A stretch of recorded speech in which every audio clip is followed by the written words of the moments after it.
안녕하십니까? 소쿨 극장의 재미있고도 기이한 옛날 이야기 시간입니다. 오늘은 지난 시간 전편에 이어 후편입니다. 구독과 좋아요, 그리고 알람 설정 부탁드립니다. 재미있고도 좋은 글로 보답하겠습니다.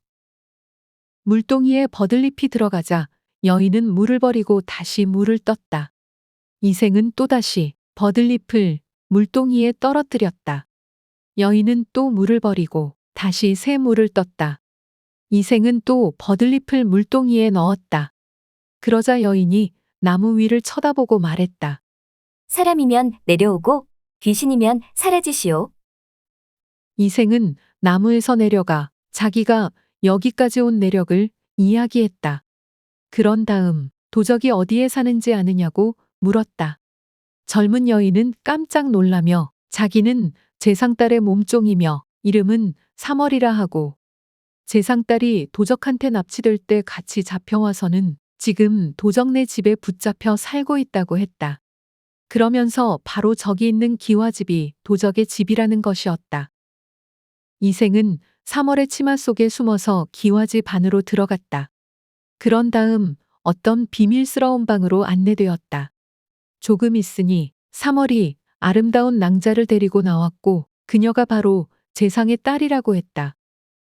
이생은 매우 기뻤으며 어떻게 해서라도 도적을 죽이고 재상의 딸을 구출할 것을 단단히 약속했다.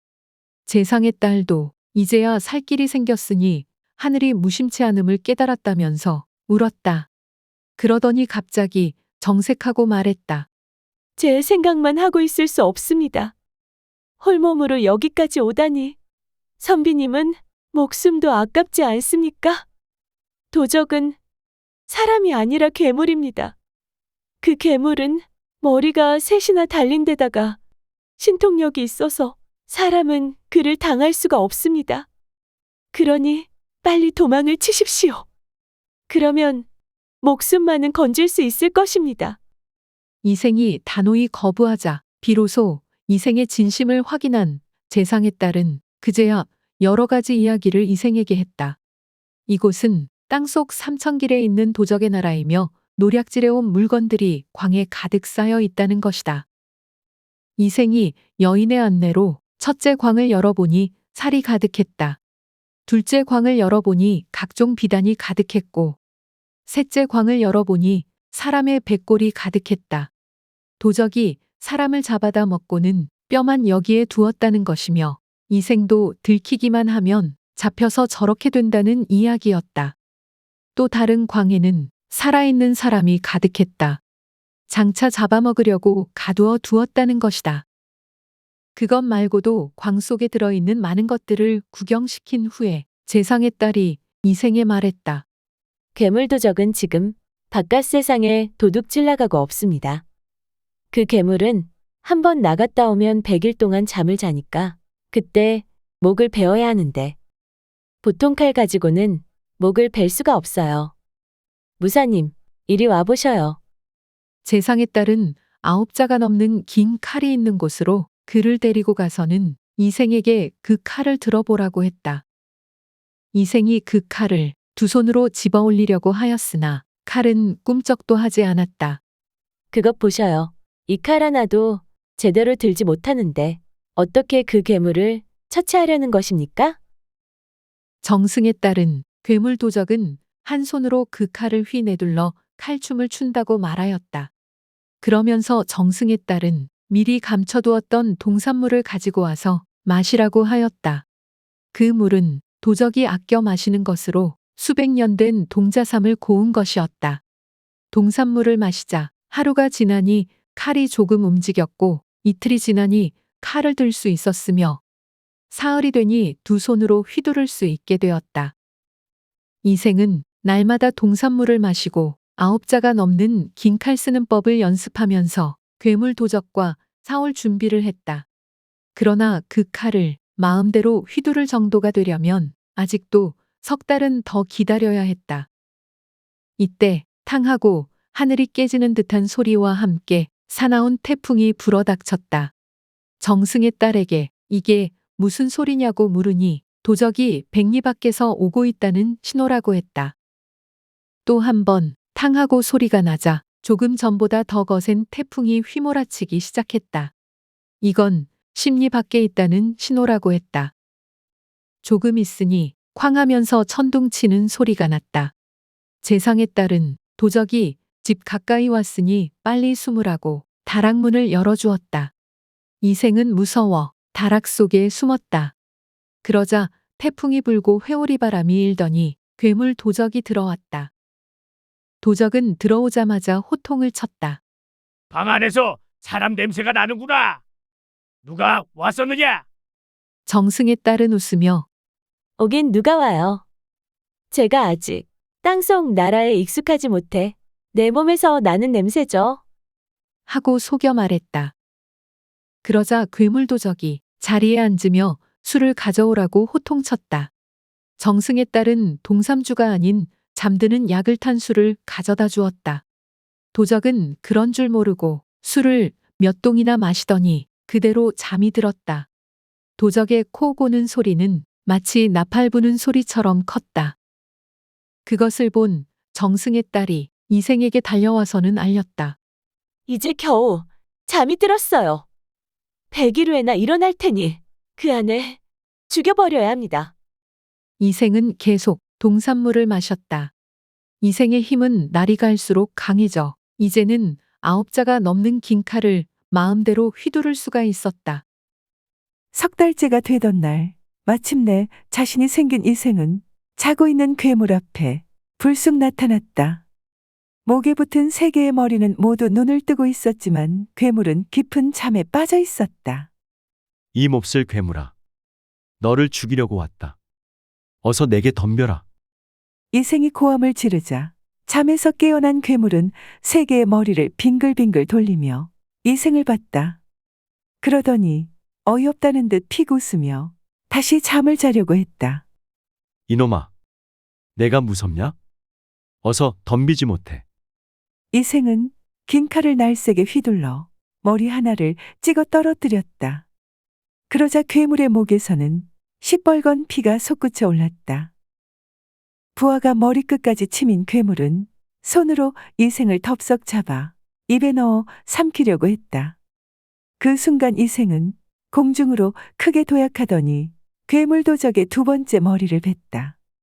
이제야 만만치 않은 상대라는 것을 알아챈 괴물은 공중으로 날아올라갔다. 이생도 괴물을 따라 공중으로 날아올라갔다. 순간 틈을 찾은 이생은 괴물에 남아있는 마지막 머리를 베었다.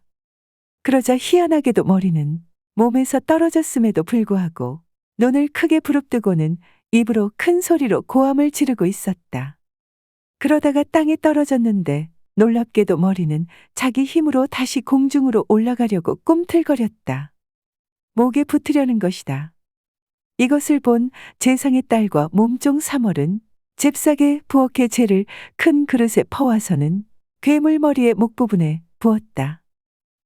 그러나 괴물의 머리는 탈탈 자기 머리에 재를 털더니 목에 가서 붙었다. 하지만 전투력이 떨어진 것은 확실해 보였다. 얼마 있다가 3번째의 머리가 2번째로 땅에 떨어졌다. 떨어진 머리는 목에 가서 붙으려고 파닥거렸다. 하지만 기다리고 있던 재상의 딸과 몸종 3월은 이내 달려가서 머리에 다시 재를 부었다. 이번에는 고춧가루를 섞은 재였다. 그래도 3번째 머리는 콜록거리며 공중으로 날아갔다. 하지만 이번에는 목에 붙지 못하고 땅에 떨어지고 말았다. 머리가 없어진 괴물은 어쩔 수 없이 땅에 쓰러지고 말았다. 이생도 땅에 내려와 긴 칼로 괴물의 심장을 찔렀다. 마침내 괴물은 피를 흘리고 죽었다. 이생은 재상의 딸과 몸종 3월을 데리고 바깥 세상으로 나가는 구멍 있는 곳까지 왔다. 그러나 구멍이 좁아 셋이 함께 올라갈 수는 없었다.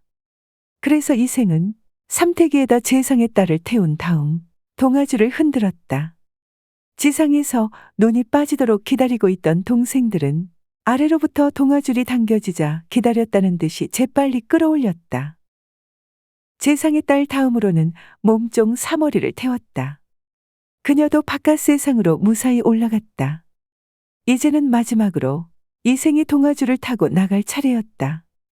그런데 웬일인지 동아줄이 내려오지 않았다. 의동생들이 이생을 배반한 것이었다. 동생들은 두 여인을 무사히 끌어올리자 밧줄이 갑자기 끊어져서 이생을 구할 길이 없다고 하면서 그냥 한양을 향해 떠났다. 이생은 아무리 기다려도 동아줄이 내려오지 않자 바깥 세상으로 나갈 것을 포기하고 다시 도적의 집으로 갔다. 가서는 우선 옥에 갇힌 사람들을 풀어주었다. 이들은 모두 괴물이 잡아다 가둔 사람들이었다. 고방문을 여니 몇십 년 먹고도 남을 만큼 풍족한 곡식이 창고에 가득 쌓여 있었다. 괴물이 죽은 것을 안 사람들은 그곳에 그냥 주저앉아 농사를 지으며 살기를 원했다. 이생은 그렇게 하라고 했다. 이렇게 여러 날이 지난 어느 날 할 일 없이 이생이 냇가에 앉아 있으려니까 큰 학 한 마리가 날아왔다. 그러더니 어서 내 등에 올라타십시오. 하는 신용을 했다. 이생은 학이 시키는 대로 그의 등에 올라탔다. 학은 훨훨 하늘을 날더니 아타는 순간에 바깥 세상으로 나왔다. 이생은 저를 태워주셔서 감사합니다. 하고 인사를 했다. 그러나 학은 인사가 채 끝나기도 전에 사라져버렸다. 이생이 생각하기에 이 학은 일전에 그의 꿈에 나타났던 머리가 새하얗고 손에 불자를 든 백발로인의 변신 같았다. 한편 이생의 새 의동생은 재상의 딸과 몸종 사모를 데리고 한양의 정승 집으로 되돌아왔다. 그들은 정승 앞에 나아가 마치 자기들이 딸을 구출해 온 것처럼 거짓으로 아뢰었다. 정승의 기쁨은 이루 말할 수 없었다. 앞으로 보름간 큰 잔치를 열어라. 온 나라의 사람들이 살아 돌아온 정승의 딸을 축하하는 잔치로 들떠 있었다. 대중들은 이 용감한 세 무사 중에 누가 정승의 딸과 결혼하는 행운을 차지할지, 또 정승의 재산은 무사들에게 어떻게 분배될지에 온통 관심을 쏟았다. 아마도 그 문제에 대한 해답은 잔치가 끝날 무렵에 발표될 것이었다. 보름간의 큰 잔치가 끝날 무렵이었다. 놀라운 일이 생겼다. 이생이 나타난 것이다. 이제 이 일이 어떻게 전개될지? 대중들은 열광했다. 새 의동생은 어떻게 해서든 이생을 쫓아내려고 애를 썼지만 정승은 이생을 맞아들인 다음 그간에 벌어진 일에 관하여 들었다. 정승은 자기 딸과 몸종 사모를 따로 불러 사실을 따졌다. 두 여인은 모든 것을 사실대로 아뢰었다. 두 여인은 사고로 줄이 끊어져 이생이 땅에 떨어져서 죽은 줄로만 알았다고 말했다. 그리고 그렇게 자기들에게 말한 것은 세 사람의 의동생이라고 뚜렷이 밝혔다. 전후의 사정을 알아차린 재상은 이생을 배신하고 자기마저 속인 세 사기꾼을 당장 잡아들여 사형에 처하기로 했다. 세 사람이 사형당하기로 한 전날 밤 편지 한 장을 정승에게 남기고 이생이 사라졌다. 편지 내용은 간단했다. 따님과의 결혼은 사양하겠습니다. 재산의 반도 받지 않겠습니다. 소생에게 약속한 돈은 가난한 백성들을 위하여 사용해 주시면 좋겠습니다. 의동생들은 소생이 데리고 갑니다. 죽이기보다는 훈육하여 고칠 생각입니다. 들어주셔서 고맙습니다. 참고 문헌 및 자료 출처 소개에 올리겠습니다.